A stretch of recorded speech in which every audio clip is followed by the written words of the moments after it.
오늘 이어령님이 사랑하는 따님 곁으로 가셨습니다. 이 시대의 귀한 분이 돌아가셨습니다. 하지만 그의 말씀처럼 우리의 기억 속에는 영원히 살아있으십니다. 나 절대로 안 죽어. 오늘 이 영상을 만들 수 있어서 감사합니다. 2부 이어갑니다. 지난밤에는 무엇을 하셨어요? 글을 쓸 수 없어서 쓸 수 있는 글을 쓰고 있다네. 쓸 수 없는데 쓰고 있다니 무슨 말씀이신지. 지우개로 지워도 지워지지 않는 것들이 있지. 작고 아름다운 것들. 요즘엔 그런 것들로 공백을 채워 나가고 있어. 세 줄로 된 글. 삼행시라고나 할까. 가령 사람이 발톱을 깎는 모습을 상상해보게. 참 청승맞아 보이지. 손톱은 괜찮은데 발톱은 이렇게 돌아앉아서 혼자서 웅크리고 깎게 되거든. 그런 내 모습을 내가 물끄러미 보고 있으면 애틋해. 어느 날 엄지발톱 깎다 보니 새끼 발톱이 보이더라고. 80년 가까이 존재감 없이 제일 고생을 많이 한 놈. 너 거기 있었구나. 이지러지고 피 맺히고 애쓴 놈이 제일 작은 너로구나. 그때 딱 몇 줄만 쓰는 거야. 발톱 깎다가 눈물 한 방울. 너 거기 있었구나. 멍든 새끼 발가락. 어떤가 눈물이 납니다. 내 작은 잔디밭. 날아온 참새 한 마리. 눈물 한 방울. 참새는 날아다니는 순욱화야. 그런데 우리는 배고픈 시절에 그 작고 여린 것에 앞가슴을 먹었다네. 어떤가 많은 것이 지워져도 눈물 한 방울의 기억은 못 지우는군요. 1초도 안 틀리는 스마트폰 전자시계를 보면 또 눈물 한 방울이나. 왜 이걸 보고 눈물이 맺히냐고. 나는 들리거든. 얘야 시계 밥 줘라 하시던 할아버지 소리가. 옛날에 괴종시계는 밤낮 고장 났거든. 시계가 서면 태엽 감는 걸 밥 준다고 했어. 우습기도 슬프기도 하잖아.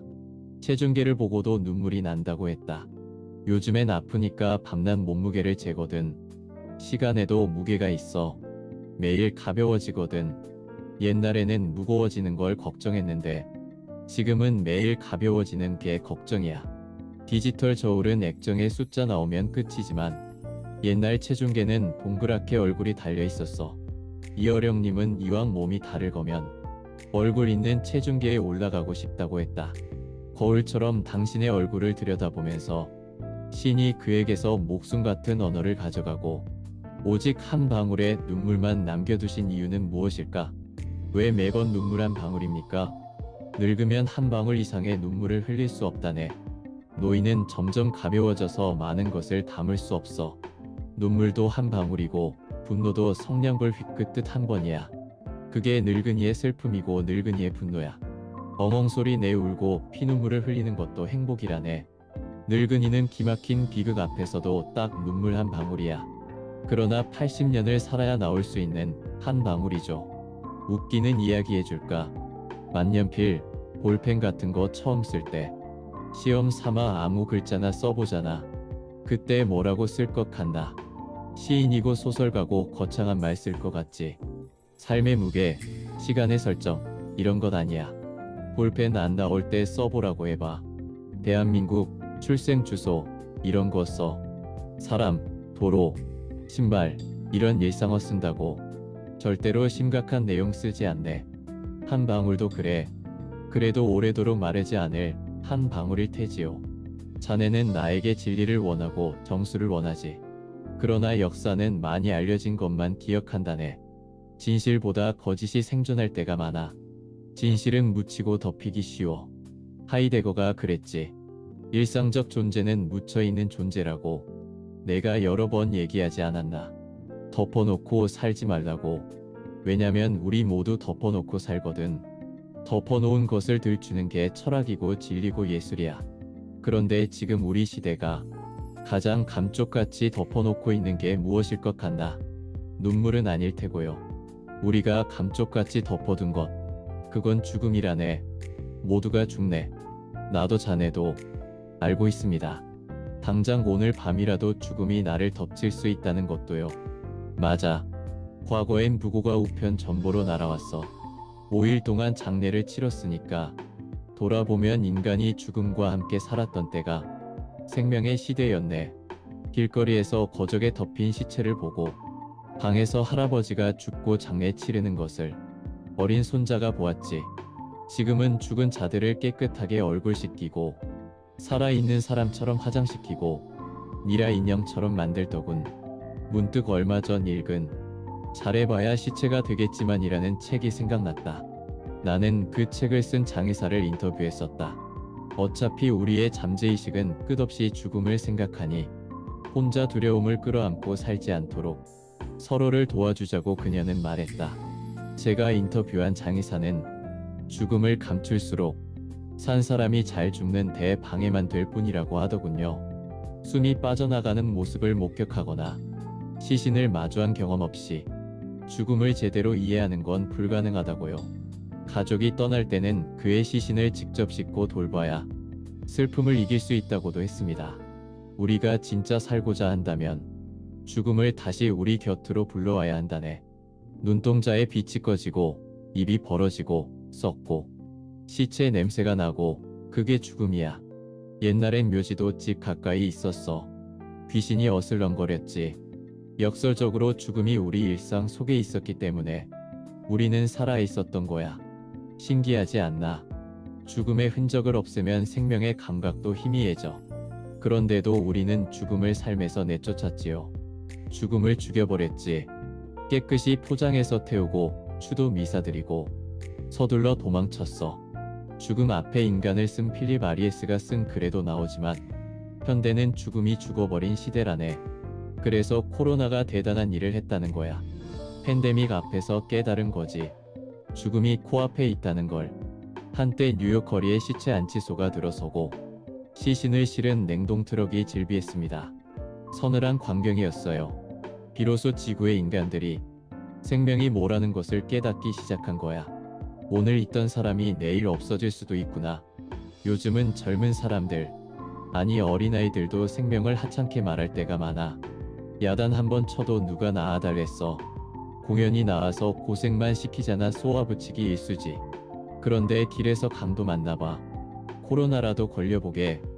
코로나가 처음 들어왔을 때를 생각해보게. 언제 우리가 마스크 한 장 사려고 그렇게 길게 줄을 서본 적이 있나. 마스크 한 장, 그게 생명이었어. 전 인류가 죽음을 잊고 돈, 놀이, 관능적인 감각에만 빠져 있다가 퍼뜩 정신이 든 거야. 자기 호주머니 속에 덮여있던 유리그릇 같던 죽음을 발견한 거야. 주머니에 유리그릇 넣고 다녀봐. 깨질 것 같아서 불안하지. 그게 죽음이라네. 코로나는 바로 그 깨지기 쉬운 유리그릇을 안고 있는 우리 모습을 들춰냈어. 진실의 반대말이 뭔 줄 아나? 진실의 반대말은 망각이라고 그러셨지요. 잊지 않고 있습니다. 맞아. 우리가 잊고 있던 것 속에 진실이 있어. 경계할 것은 거짓이 아니라 망각이라네. 덮어버리고 잊어버리는 것. 복잡하게 생각할 것도 없어. 은폐가 곧 거짓이야. 그러니 자네는 내 머릿속에서 지워지지 않고 떠오르는 것. 들춰지는 것들을 그때그때 잘 스냅하게나. 들춰질 때의 쾌감이 있으신지요? 자연스러운 낚아챔이 있지. 가령 자네가 녹음기로 쓰고 있는 그 스마트폰 얘기를 해보세. 요즘 애들은 스마트폰으로 무엇이든 찍지. 밥 먹는 것, 여행 가는 것 다 찍어 올려. 혼밥이 유행이라고들 하는데 그것도 거짓말이야. 먹으면서 찍어 올리면 그게 혼밥인가? 혼자 밥 먹는 것은 짐승들이나 하는 행위라네. 짐승들은 서열에 따라 혼자 먹고 뺏어 먹지. 고릴라를 제외하면 인간만이 음식을 함께 먹을 수 있는 유일한 짐승이라네. 그러니까 혼자 밥을 먹어도 스마트폰으로 찍어 보내는 거야. 혼자인 듯해도 함께 먹는 거지. 함께 먹는 걸 얼마나 좋아하면 축구에서 상대편이 골킥했을 때도 한 골 먹었다고 하잖아. 그게 실점이고 로스트인 상황인데도 굳이 먹었다라고 해. 한국인은 함께 먹는 것에 대한 집착이 강하죠. 얼마나 강했으면 수학 시간에 선생님이 사과 5개 중 2개를 먹으면 몇 개가 남지 했더니 학생이 2개요 하더래. 이 녀석아, 5개에서 2개 먹으면 3개가 남지. 왜 2개냐 했더니 답변이 걸작이야. 에이, 아니에요. 우리 엄마가 먹는 게 남는 거랬어요. 내 입으로 들어가는 게 남는 거라는 거야. 백월턴 시절의 슬픈 유머지. 그런데 먹는 것에 대한 집착이 한국인만 강할까? 아니야. 식욕은 인류의 가장 강한 욕망이야. 죄의 시작과 끝이 먹고 먹이는 거라네. 먹는 것이 왜 그토록 죄가 됩니까? 성경을 보면 선악과를 따먹으면서 인간에게 죄가 들어왔네. 뱀이 이브를 꼬시고 이브가 아담을 꼬셨어. 너도 한번 먹어보라고. 같이 먹자고. 신과 같아지려는 그 욕망으로 금지된 열매를 따먹었어. 그게 죄의 시작이야. 불순종으로 먹은 그 죄를 끝낸 이가 바로 예수야. 예수가 십자가에 달리기 전에 제자들과 그 유명한 최후의 만찬을 하잖아. 내 몸이 빵이고 내 피가 포도주니 나를 먹으라고. 그게 죄의 종말이네. 나는 길이요 진리요 생명이니 나를 먹으라는 말씀. 기독교에서는 떡과 포도주를 나눠 먹으며 영적인 공동체로 거듭나지. 먹는 것에서 시작해 먹는 것으로 끝나는 게 구약과 신약의 하이라이트야. 우리 삶도 그래. 사는 게 먹는 거지. 함께 먹는 공동체는 끈끈해. 맞습니다. 한국인들은 가족도 식구라고 하지요. 한솥밥을 먹는다는 말에는 엄청난 결속력이 있거든. 서양도 마찬가지야. 회사를 컴퍼니라고 하는데 컴이 함께고 퍼니가 빵이야. 회사라는 말도 결국 한솥밥을 먹는 공동체라는 뜻이지. 그런데 요즘엔 회사에서 다들 혼밥을 합니다. 구내 식당에서도 스마트폰 보면서 조용히 혼밥을 하지요. 사는 게 많이 고독해졌어요. 나는 말일세. 오히려 스마트폰 보며 혼밥하는 장면보다 스마트폰이 양복 주머니에서 툭 불거져 나온 모습에서 직장인들의 고독의 덩어리를 봐. 남자들 호주머니를 보게. 스마트폰을 넣어서 축 처져 있지. 축 처진 양복 호주머니를 볼 때마다 나는 남자들이 참 애잔해. 그 울퉁불퉁한 고독, 숨겨도 숨길 수 없는 고독 때문에 여자들은 핸드백 들고 다녀서 모르지. 단어가 바뀔 때마다 다른 이미지를 조립해내는 컴퓨터처럼 선생님의 머릿속에서는 모순된 생각과 이미지들이 그때그때의 정황에 맞게 재배열되어 움직이곤 했다. 그럴 때마다 그는 퍼즐 조각을 앞에 두고 신이 나서 이리저리 맞춰보는 소년 같았다. 하지만 고독의 남녀가 어디 있나요? 차이는 있어. 남자들만 느낄 수 있는 고독의 신호가 있다네. 하이브 어클락 섀도라고 들어봤나? 셀러리맨들이 오후 5시가 되면 깨끗했던 턱 밑이 파래져. 퇴근 무렵 면도 자국에서 수염이 자라 그림자가 생기네. 그게 오후 5시의 그림자야. 매일 쳇바퀴 돌듯 회사에 나와 하루를 보내다 문득 정신 차리면 오후 5시. 수염 자국 그림자가 얼굴에 드리워지면 우수가 차오른다네. 오늘 뭘 했지? 내일도 또 이렇겠지. 다시 전철을 타고 술집에 가고 이윽고 집에 돌아가 아내를 만나고. 그게 셀러리맨의 고독이지. 오후 5시 남자의 얼굴에 수염 그림자가 생길 때 여자는 립스틱 자국이 지워진답니다. 선생은 빙글에 미소를 지었다. 짐작했겠지만 나는 이런 작은 이야기들을 좋아한다네. 오늘 이어령의 마지막 수업. 김지수. 이어령 중에서 함께하고 있습니다. 내용 중 현대인의 고독을 말하니 노리나 허츠가 쓴 고립의 시대 중에 한 구절이 기억나네요. 점심시간에 혼자 있는 친구에게 같이 있어주길 바라는지 물어보라고 권하라. 우리 역시 항상 책상에서 혼자 점심을 먹는 직장 동료에게 같은 질문을 건네보자. 우리 사회에서 남을 돌보는 일에 종사하는 사람들에게 감사를 표현하고 우리의 파트너에게도 우리의 직장 동료에게도 심지어 알렉사 같은 우리의 새로운 인공지능 도우미에게도 고맙다고 더 자주 인사하자. 흩어져가는 세계의 최소한의 요구라고 저자는 말했습니다. 저는 지금 이어령의 마지막 수업의 내용의 일부를 소개하고 있지만 이 감독을 유튜브보다는 직접 읽어보시는 것을 추천드립니다. 많은 영감을 느끼는 책입니다. 여기서 마무리하고 싶지만 좀 더 힘을 내서 다음을 이어갑니다. 신념이 위험한가요? 위험해. 신념처럼 위험한 게 어디 있나? 왜 위험하죠? 육탄 테러하는 자들이 다 신념을 가진 사람들이네. 나치 신념을 가진 사람들이 800만 명 유대인을 죽였어. 관점에 따라, 시간에 따라 변하는 게 인간사인데 예수와 노움만으로 세상을 판단하거든. 메이비를 허용해야 하네. 메이비가 가장 아름답다고 포크너가 그랬잖아. 매입이 덕분에 우리는 오늘을 살고 내일을 기다리는 거야. 오늘도 내일도 똑같으면 뭐하러 살 텐가.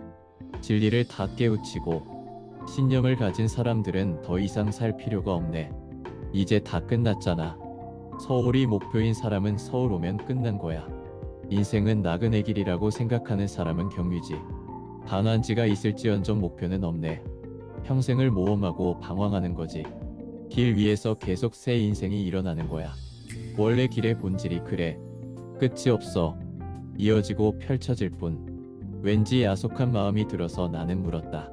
길 위의 인생은 안식이 없지 않습니까? 신념은 거짓 안식일지언정 비빌 언덕이라도 되는데 말입니다. 신념에 기대 사는 건 시간 낭비라네. 말 그대로 거짓이야. 신념 속에 빠져 거짓 휴식을 취하지 말고 변화무쌍한 진짜 세계로 나와야 하네. 평생 안식이 없더라도요. 여행자가 될 텐가, 승객이 될 텐가. 그것부터 결정해야지. 승객은 프로세스가 생략돼 있어. 비행기 타고 한숨 자고 나면 뉴욕이지. 신념을 가진 사람은 인생 프로세스를 생략한 사람이야. 목표만 완성하면 끝이지. 돈이 신념이다. 백만장자 되고 나면 어떻게 살 거야? 집 한 채 갖는 게 목표다. 집들이 하고 나면 허무해서 어떻게 살아? 그러면 어떻게 살아야 합니까? 집에 안주하면 안 되나요? 프로세스. 집이 아니라 길 자체를 목적으로 삼게나. 나는 멈추지 않았네. 집에 정주하지 않고 끝없이 방황하고 떠돌아다녔어. 꿈이라고 하는 것은 꿈 자체에 있는 거라네. 역설적이지만 꿈이 이루어지면 꿈에서 깨어나는 일밖에는 남지 않아. 그래서 돈키호테는 미쳐서 살았고 깨어나서 죽었다고 하잖나. 상식적인 사고로는 이해가 안 되는 헛소리일 수도 있어. 이런 역설을 모르면 인생 헛산 거라니까. 꿈이라는 건 빨리 이루고 끝내는 게 아니야. 그걸 지속하는 거야. 꿈 깨면 죽는 거야. 내가 왜 남은 시간을 이렇게 쓰고 있겠나. 죽고 나서도 할 말을 남기는 사람과 죽기 전부터 할 말을 잃은 사람 중 어느 사람이 먼저 죽은 사람인가. 유언할 수 있는 사람이 행복한 거라네. 나는 행복한 사람이라네. 작가는 아래와 같이 말합니다. 10년 전에 할 말 다하고 동어반복하는 사람은 유언조차 할 수 없는 사람이라고. 죽음 전에 이미 죽어버린 사람이라고. 스승은 일갈했다.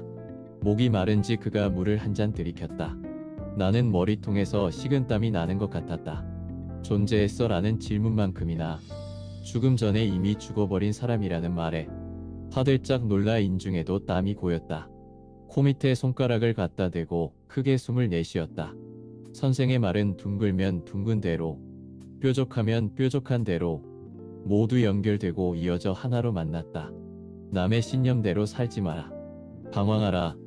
길 잃은 양이 되라. 구하라 그리하면 주실 것이다의 성경 구절을 실현하기 위해 우리는 먼저 길을 잃어야 한다는 선생의 말은 깊고도 깊어 호흡을 가다듬어야 했다. 그것은 용기의 과제이기도 했고 믿음이 문제이기도 했다. 길을 잃어도 영영미아가 되지 않을 거라는 믿음. 그 거친 길에서 내 손으로 따먹는 열매. 그 열매에서 맛보는 목자의 은혜와 마침내 성숙한 탕자로 돌아올 집이 있다는 안식까지. 그것이 눈보라치는 우주의 회오리 속에서 기어이 자기를 사는 인간의 아름답고 기구한 운명이라고 그는 가르치고 있다. 나는 괜스레 울컥해져서 말했다. 선생님은 참으로 스승이시군요. 스승의 굴레에조차 나를 가두지 말게. 나를 전 국민의 스승으로 추앙하는 것은 몹시 부담스러운 일이라네. 그것은 사실이 아니거든. 그의 머릿속에서 또 한 번 상쾌한 도움닫기가 일어났다. 새로운 땅에서 또 하나의 우물이 파이기를 기다리고 있었다. 그럼 사실은 뭐지요? 나는 계몽도 영광도 멀리하네. 그저 내가 좋아서 할 뿐이지. 88 올림픽 개폐막식 행사만 해도 사람들은 날더러 애국하셨습니다 하지만 나는 진심으로 감사하고 있네. 누가 날더러 마음껏 놀라고 그 넓은 운동장을 주고 전 세계인을 관객으로 몰아주겠나. 결코 국가를 위해 국민을 위해 한 일이 아니야. 너무 즐거워서 돈 한 푼 받지 않고 신나게 일한 거지. 타인의 인정이 아니라 일 그 자체의 즐거움에 빠지셨군요. 그 즐거움의 결과가 애국이 된 거고요. 신기합니다. 나를 위한 놀이가 남을 위한 일이 되는 그 순수한 자기 몰두의 사이클이 그와 관련해서 내가 매우 중요하고 재미난 사실을 하나 발견했네. 또 무엇을 발견하셨는데요? 강화도의 화문석이 유명하잖아. 곧 화자의 무늬 문자 써 화문석이거든. 그런데 나는 무늬가 있는 것보다 없는 게 더 좋아서 그걸 달라고 했지. 그런데 그 무문석이 더 비싸다는 거야. 그래서 따졌네. 이보시오. 어째서 손도 덜 가고 단순한 이 무문석이 더 비쌉니까? 모르는 소리 마세요. 화문석은 무늬를 넣으니 짜는 재미가 있지요. 무문석은 민자라 짜는 사람이 지루해서 훨씬 힘듭니다. 그 소리를 듣고 내가 무릎을 쳤어. 화문석은 짜는 과정에서 무늬 넣을 기대감이 생기고 자기가 신이 나서 짜. 반대로 무문석은 오로지 완성을 위한 지루한 노동이야. 변화가 없으니 더 힘든 거지. 인생도 그렇다네. 세상을 생존하기 위해서 살면 고역이야. 의식주만을 위해서 노동하고 산다면 평생이 고된 인생이지만 고생까지도 자기만의 무늬를 만든다고 생각하며 즐겁게 해내면 가난해도 행복한 거라네. 내 인생이 무문석이 될지 화문석이 될지 그 차이가 뭔 줄 아나? 리빙과 라이프야. 의식주와 진선미지. 월급도 많이 받고 자식이 더 좋은 학교 가고 이게 목적이 되면 그건 리빙이야. 진선미에서 오는 기쁨이 없지. 그러니까 돈은 더 벌지 몰라도 인생이 내내 고된 거야. 진선미를 아는 사람은 밥을 굶어도 웃는다네. 공자가 그러지 않나. 자기가 좋아서 하는 일에는 식사를 잊어버린다고. 자는 걸 잊고 먹는 걸 잊어. 의식주를 잊어버리는 거지. 그게 진선미의 세계고 인간이 추구하는 자기다움의 세계야. 화문석이 되라는 말씀이지요. 자기 무늬를 짜면서. 그렇지. 그게 아이덴티티거든. 자기 무늬의 교본은 자기 머리에 있어. 그걸 모르고 일평생 남이 시키는 일만 하다가 처자식 먹여 살리고 죽을 때 되면 응급실에서 유언 한마디 못하고 사라지는 삶. 그게 인생이라면 너무 서글프지 않나. 한순간을 살아도 자기 무늬를 살게. 그런데 선생님, 세상에는 무문석도 필요하지 않을까요? 자기다움을 애써 드러내지 않고 민자로 그저 착실하게 살고 싶은 사람도 있지 않겠습니까? 모르는 소리 들어보게. 착실한 노예가 있었어. 시키는 대로 해도 되니 이 노예는 행복했네. 하루 지나면 해 뜨고 밥 먹고 열심히 일하고 생각할 필요가 없으니 세상에 이렇게 편한 삶이 다 있나 좋아했지. 주인의 명령에 따라 감자씨를 뿌리고 거두고 쌓았어. 어느 날 주인이 말했네. 큰 감자는 오른쪽 구덩이에 넣고 작은 감자는 왼쪽 구덩이에 넣어라. 그 노예는 해가 떨어지도록 들에서 돌아오지 못했네. 엉엉 울고 있었어. 주인이 물었겠지. 성실한 내가 왜 이런 쉬운 일을 못하고 울고 있느냐. 주인님, 감자를 잡을 때마다 이걸 큰 감자로 넣을지 작은 감자로 넣을지 도무지 판단할 수가 없습니다. 너무 힘이 들어요. 앞으로 저에게 이런 일은 시키지 마세요. 무슨 뜻인지 알겠나? 정해진 대로 살면 그게 정말 행복일까? 아니야. 가짜 행복이네. 길 잃은 양이 된다는 것은 자기 의지대로 큰 감자와 작은 감자의 기준을 만드는 일이라네. 화문석을 짜는 일이야. 돈을 받는 노동이라도 자기 생각이 들어가 있고 자기만의 성취의 기준이 있어. 그때 비로소 그림자 노동에서 벗어나는 거야. 예술가가 되는 거야. 노동을 하는 순간에도 예술을 하고 있는 거야. 올림픽 때 내가 운동장에서 무엇을 보여줬나? 6살짜리 한 아이가 자기 혼자 굴렁쇠를 굴리는 모습을 보여줬잖아. 굴렁쇠를 굴리면서 파란 잔디 위를 지나가잖아. 그게 노동인가 놀이지. 이해할 수 있겠지. 내가 억만금을 줘도 단체로 흔들면서 신념을 전시하는 매스게임하고 그 놀이를 바꾸겠나? 안 바꾸죠. 절대로 안 바꿔. 그게 내 일생인 거야. 매스게임 하지 않고 굴렁쇠를 굴리며 산 삶. 그것을 좌와 우의 개념으로 보면 안 되네. 사회주의와 자본주의의 대립으로 보면 안 돼. 자본주의라도 노동은 재미없는 거야. 인생 그렇게 살면 노예되는 거야. 노예는 사회주의에도 있고 자본주의에도 있어. 반대로 예술은 사회주의에서도 할 수 있고 자본주의에서도 할 수 있어. 단, 그러려면 자유의지가 있어야 하네. 길을 일탈해서 길 잃을 자유가 있어야 해. 그게 선이든 악이든 일단 나의 행위가 있어야 하는 거지. 선악과를 따먹는 순간, 인간은 신에 가까운 자유의지를 갖게 된 거야. 신이 그것을 허락한 거야. 신은 자유의지를 가져도 실수를 안 하는데, 인간은 실수할 수 있어. 악도 선도 행한다네. 그래서 선악과야. 그게 인간의 원죄인 거야. 그 모든 배경을 알고 이제는 자네가 답할 차례야. 내 무슨 답을? 자네, 무문석 잘래 화문석 잘래? 순식간에 화살이 내게로 왔다. 이 대화가 노동이 될래 예술이 될래? 그게 자네에게 달려있네. 책 나와 보면 알겠지. 자네가 노동한 건지 예술한 건지. 쫄지 마. 우리는 지금 이 순간 살아있는 말을 나눴어. 내년 3월이면 나는 이 세상에 없을 거야. 그때 책을 내라고. 살아있을 때는 내지 마. 살아있을 때 내면 내가 멋쩍잖아. 선생의 환한 미소를 지켜보며 나는 그 자리에 오래도록 앉아 있었다. 지금까지 이어령의 마지막 수업. 김지수, 이어령 중에서 함께하고 있습니다. 이제 이 책의 마무리를 할 시간이 된 것 같습니다. 끝까지 시청해 주신 것에 감사드림을 먼저 전해드리고 다음 이야기를 끝으로 하겠습니다. 이어갑니다. 눈 감기 전에 꼭 보고 싶은 사람이 있다네.